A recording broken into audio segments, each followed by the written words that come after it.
നല്ല ഭംഗിയുള്ള ഈ കുഞ്ഞൻ മാമ്പഴം എൻ്റെ കയ്യിൽ കിട്ടിയപ്പോൾ ഞങ്ങളുടെ നാട്ടിൽ ഇതിനെ ഒഴിച്ചൂട്ടാൻ മാങ്ങ എന്നാണ് പറയുന്നത്. വേറെ എവിടെ എന്തൊക്കെ പേരുണ്ടെന്ന് അറിയത്തില്ല. കുട്ടിക്കാലത്ത് ഈ ഒരു മാമ്പഴ പുളിശ്ശേരിയുടെ മാങ്ങ ഇങ്ങനെ കഴിച്ചിങ്ങനെ കൈ കൂടെ ഒലിഞ്ഞ് വരണത് ഓർമ്മയിൽ ഞാനൊരു മാമ്പഴ പുളിശ്ശേരി ഉണ്ടാക്കാമെന്ന് വിചാരിച്ചു. പറയുമ്പോൾ തന്നെ നാക്കിൽ കൂടെ ഇങ്ങനെ വെള്ളം ഒഴുകും. അപ്പോൾ ഈ ഒരു മാമ്പഴ പുളിശ്ശേരി വയ്ക്കാൻ എൻ്റെ അമ്മയ്ക്ക് അറിയത്തില്ല എന്ന് പറഞ്ഞപ്പോൾ, അമ്മായിയമ്മയ്ക്ക് അറിയത്തില്ല എന്ന് പറഞ്ഞപ്പോൾ ആ ഒരു ടാസ്ക് ഞാൻ തന്നെ ഏറ്റെടുത്തു. അപ്പോൾ നമുക്ക് റെസിപ്പിയിലോട്ട് കിടക്കും മുമ്പേ ആദ്യം ഈ ഒരു ചോറിൽ ഈ ഒരു ടച്ചിങ്സ് ഒക്കെ ഇങ്ങനെ ഇരിക്കുമ്പോഴത്തേക്കും അതിനകത്തുനിന്നൊരു വറ്റൽമുളക്, കടുവറുത്തതിനകത്തുനിന്ന് ഒരു വറ്റൽമുളക് ഇങ്ങനെ പിഴിഞ്ഞ് ഒഴിച്ചിട്ട് മരിച്ചിനി, മീൻ, ഉണക്കമാങ്ങ, അച്ചാർ, കോവയ്ക്ക, തോരൻ, ഇതെല്ലാത്തിൻ്റെ കൂടെ ഇതിങ്ങനെ ഒന്ന് വിരവി അങ്ങനെ കഴിക്കണം. മതി ഇനി കൂടുതൽ ഓവറാക്കുന്നില്ല. അപ്പോൾ ഇതാ കൊച്ചിലെ, അതായത് ഞാൻ നല്ലൊരു കുഞ്ഞുവാവയല്ല, ഞാനൊരു 5ൽ 6ലൊക്കെ ആയിരിക്കും. ആ ഒരു സമയത്ത് ഇതേപോലെ അമ്മയുടെ ചേച്ചി, അതായത് വല്യമ്മയൊക്കെ ഇങ്ങനെ അമ്മയുടെ സ്ഥലം നാട്ടുമ്പുറത്തായതുകൊണ്ട് അവിടെയൊക്കെ പോകുമ്പോൾ വല്യമ്മയൊക്കെ ഇതേപോലത്തെ പുളിശ്ശേരി ഇങ്ങനെ ഉണ്ടാക്കി തരാറുണ്ട്. അവിടെയൊക്കെ സുലഭമായി കിട്ടുന്ന ഒരു സാധനമാണല്ലോ ഇങ്ങനത്തെയൊക്കെ ഐറ്റംസ്. അപ്പോൾ നമുക്ക് റെസിപ്പിയിലോട്ട് കിടക്കാം. ആദ്യം തന്നെ ഞാനൊരു 3 മാങ്ങയാണ് എടുത്തത്, കുഞ്ഞൻ മാങ്ങ. അതിൻ്റെ തൊലി നമുക്കിങ്ങനെ പിടിക്കുമ്പോൾ തന്നെ ഇളവി വരും. അപ്പോൾ നമുക്കതങ്ങനെ ഇളവിയതിന് ശേഷം നമുക്ക് വയ്ക്കാനുള്ളൊരു പാത്രത്തിൽ ഈ മാങ്ങയെല്ലാം തീ ഓൺ ചെയ്തിട്ടില്ല കേട്ടോ, ഫ്ലെയിം.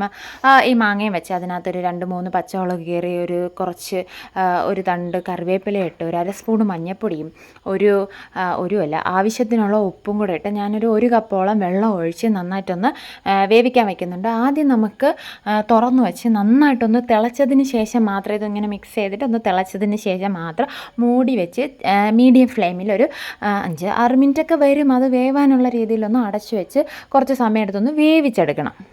ഈ ഒരു സമയം കൊണ്ട് നമുക്ക് മിക്സിയുടെ ജാറിലോട്ട് 1 കപ്പോളം തേങ്ങ, നമുക്ക് ആവശ്യത്തിനുള്ള തേങ്ങയും, ഒരു 1/4 സ്പൂണ് ജീരകം, അതേപോലെ 1/4 സ്പൂൺ മഞ്ഞൾപ്പൊടിയും, ഒരു 4-5 അല്ലി വെളുത്തുള്ളിയും, അതേപോലെ ഒരു 4-5 ചെറിയ ഉള്ളിയും ഇട്ട് ആവശ്യത്തിന് വെള്ളം ഒഴിച്ച് നന്നായിട്ട് പേസ്റ്റ് ആക്കേണ്ട, എന്നാലും ഒരു പേസ്റ്റ് രൂപത്തിൽ ആക്കിയെടുത്തതിന് ശേഷം നമ്മുടെ ഇത് വെന്തതിന് ശേഷം ഈ ഒരു മിക്സ് അതിനകത്തോട്ട് ഒഴിച്ച് ആ ഒരു തേങ്ങ കൂട്ട് നന്നായിട്ട് വേവണത് വരെ, അതായത് അതിൻ്റെ ഒരു പച്ച ചവ ഉണ്ടല്ലോ അതൊന്ന് മാറുന്നത് വരെ നന്നായിട്ടൊന്ന് തിളപ്പിച്ചെടുക്കണം.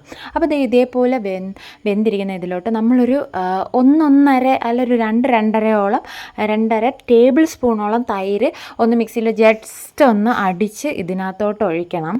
തൈര് ഒഴിക്കുന്നതിന് മുന്നേ നമ്മൾ ഫ്ലെയിം ഒന്ന് ഓഫ് ചെയ്യാൻ പ്രത്യേകമായിട്ട് ഓർമ്മിക്കണം. അതിനുശേഷം നമുക്ക് മാങ്ങയ്ക്ക് ഇച്ചിരി മധുരം കുറവാണെന്നുണ്ടെങ്കിൽ മാത്രം ഒരു 1/2 സ്പൂണോളം പഞ്ചസാര ഇട്ടാൽ മതിയാകും. ശർക്കര ആയിരുന്നാലും കുഴപ്പമില്ല, എന്നാലും പഞ്ചസാര എന്തെങ്കിലും ഇടാം.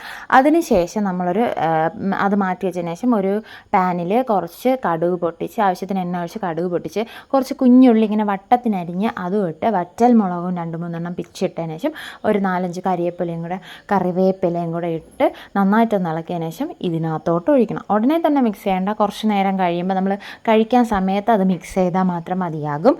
ഇതാ നമ്മുടെ മാമ്പഴ പുളിശ്ശേരി ഇവിടെ റെഡി ആയിട്ടുണ്ട്. നല്ല പുന്നല്ലരി ചോറോ വെള്ളച്ചോറോ ശുലേഖ, ചെമ്പാവ്, ബസുമതി എന്തെങ്കിലും ഒരു അരി എടുത്തിട്ട്, അരിയല്ല ചോറിൽ നമുക്ക് ഈ പുളിശ്ശേരി ഇങ്ങനെ കോരി ഒഴിച്ച് ആ മാങ്ങയുടെ കുറച്ച് പീസൊക്കെ ഇങ്ങനെ വിരവി, നമ്മൾ വറ്റൽമുളക് കടുവറുത്തില്ല ഞാൻ തുടക്കത്തിൽ കാണിച്ച ആ വറ്റൽമുളകിൻ്റെ അകത്തുള്ള ആ ഒരു സാധനമൊക്കെ ഇങ്ങനെ പിഴിഞ്ഞൊഴിച്ച് കഴിക്കുമ്പോൾ ഉണ്ടല്ലോ പിന്നെ ചുറ്റുമുള്ളതൊന്നും കാണാൻ പറ്റില്ല ഗായ്സ്. എന്നാൽ പിന്നെ അത്രയുള്ളൂ ഗായ്സ്. വീഡിയോ ഇഷ്ടപ്പെട്ടാൽ ലൈക്ക് ചെയ്യാനും ചാനൽ സബ്സ്ക്രൈബ് ചെയ്യാനും മറക്കണ്ട. ടാറ്റാ.